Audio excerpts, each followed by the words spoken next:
औचित्याच्या मुद्द्यावर आज उभा आहे मी. माझ्या वरळी मतदारसंघामध्ये वरळी सी फेस म्हणजेच खान अब्दुल गफर खान मार्ग इथे एक सुभेदार रामजी आंबेडकर नगर आहे. जवळपास 15 वर्ष इकडचा विकास रखडलेला होता. पुनर्विकास सुरू झालेला आहे. 4-5 विकासक बदलले. पण अध्यक्ष महोदय असं झालेलं आहे की 6 महिन्यापासून रेंट थकीत आहे.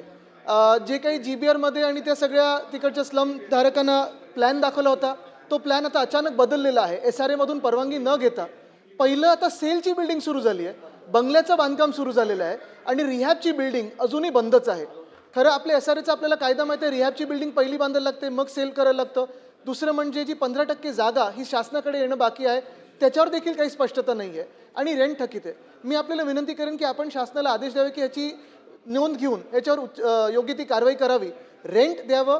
जसा प्लॅन आहे तसंच पहिलं जिथे सेलची बिल्डिंग मागे होती रिहॅबची पुढे होती तशीच बांधावी आणि पहिलं म्हणजे रिहॅबची बिल्डिंग पहिली बांधावी ना त्याला स्टॉपवर द्यावं ही माझी आपल्याकडे विनंती राहील. शासनाने नोंद घ्यावी. शासनाला नोंद घ्यायला सांगा. धन्यवाद.